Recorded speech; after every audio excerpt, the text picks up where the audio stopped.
पटना में हाल ही में चंदन मिश्रा नामक एक अपराधी की एक हॉस्पिटल में 5 लोगों ने गोली मारकर हत्या कर दी।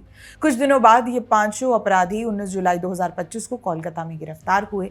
इन हत्यारों का कोलकाता से गिरफ्तार होना क्या महज एक संयोग है?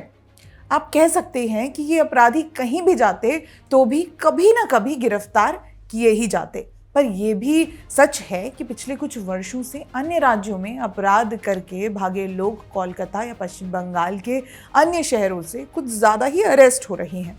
अगर आपको याद हो तो अप्रैल 2024 में बेंगलुरु के रामेश्वरम कैफे ब्लास्ट केस के सस्पेक्ट पश्चिम बंगाल से गिरफ्तार किए गए थे। एनआईए के अनुसार तब ये ऑपरेशन कई राज्यों की पुलिस के साथ मिलने से सफलतापूर्वक किया जा सका था। इसके पहले भी वर्ष 2020 में दुनिया के सामने ये सच उजागर हुआ था कि शेख मुजीबुर रहमान का हत्यारा अब्दुल माजिद कोलकाता से गिरफ्तार हुआ है। उसकी गिरफ्तारी के बाद ये पता चला कि वो गिरफ्तारी से पहले पिछले 20 वर्षों से यहाँ न केवल रहता था बल्कि शिक्षक के रूप में नौकरी भी कर रहा था। अब आप सोचिए कि ये व्यक्ति तो भारत के किसी राज्य में अपराध करके पश्चिम बंगाल में नहीं छिपा था, बल्कि ये व्यक्ति दूसरे देश के सबसे बड़े लीडर की हत्या करके यहाँ आ छिपा था। इसने यहाँ शादी भी कर ली थी। अब हम आपको ले चलते हैं जुलाई 2021 में, जब कोलकाता के एक इलाके से बांग्लादेशी टेरर ग्रुप जमात उल मुजाहिदीन के 3 टेरर ऑपरेटिव पकड़े गए थे। जेएमबी के एक ऑपरेटिव पश्चिम बंगाल में एक टेरर मॉड्यूल स्टैब्लिश कर रहे थे। ये भी पता चला था कि ये लोग राज्य के कई हिस्सों में मॉड्यूल बना चुके थे।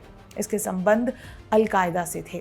नज़ीर रहमान, रबीउल इस्लाम और नज़ीर बांग्लादेशी नागरिक थे और उन्होंने दक्षिण कोलकाता के एक होटल में रूम लेने के लिए फॉक्ड डॉक्यूमेंट का इस्तेमाल किया था, जिसके अनुसार उन्होंने हिंदू आइडेंटिटी अज्यूम कर रखी थी।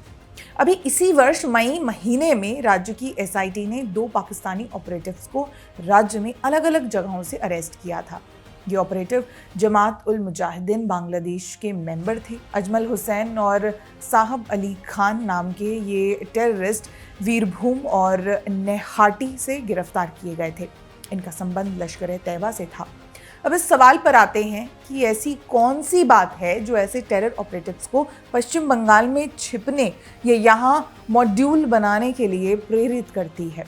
अब इसके पीछे कई कारण हो सकते हैं। पिछले लगभग 15 वर्षों में पश्चिम बंगाल में इस तरह से डेमोग्राफी बदली है या कुछ लॉन्ग टर्म ऑब्जेक्टिव्स के तहत बदली गई है, वो इस तरह के लोगों को एक कंफर्टेबल एनवायरनमेंट देती है। इनके अंदर काफ़ी हद तक एक विश्वास आता है कि अगर किसी राज्य की डेमोग्राफी इस तरह से और इतनी जल्दी बदली है तो उसके पीछे किसी न किसी स्तर पर स्थानीय लोगों का सपोर्ट होगा। इसके अलावा ये बात भी पश्चिम बंगाल आने के उनके डिसीजन के पीछे होगी कि कानून व्यवस्था की स्थिति कमज़ोर होगी। सबसे महत्वपूर्ण बात हुई है वो है गवर्नेंस में पॉलिटिकल इंटरवेंशन की। अपराधियों के नेताओं या स्थानीय स्तर पर पॉलिटिकल ऑपरेटिव्स से संबंध अपराधियों को एक मिनिमम कंफर्ट देते हैं। और जो सबसे महत्वपूर्ण बात हुई है वो है राज्य में मुस्लिम तुष्टीकरण की राजनीति के फैलाव की।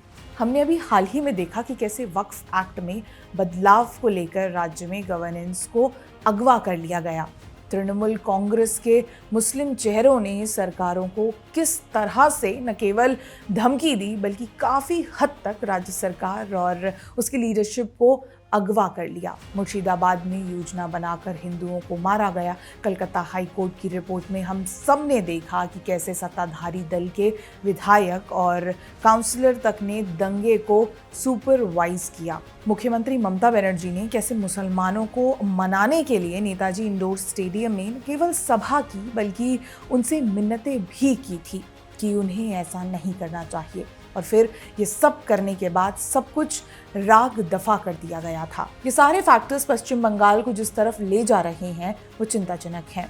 आए दिन लोग राज्य में बढ़ती अव्यवस्था और लगातार बदलती डेमोग्राफी को आगे रखकर एक खतरनाक भविष्य की बात करते हैं। भविष्य में क्या होगा वो तो समय बताएगा, पर इतना जरूर कहा जा सकता है कि लोगों की शंकाएं अकारण नहीं है।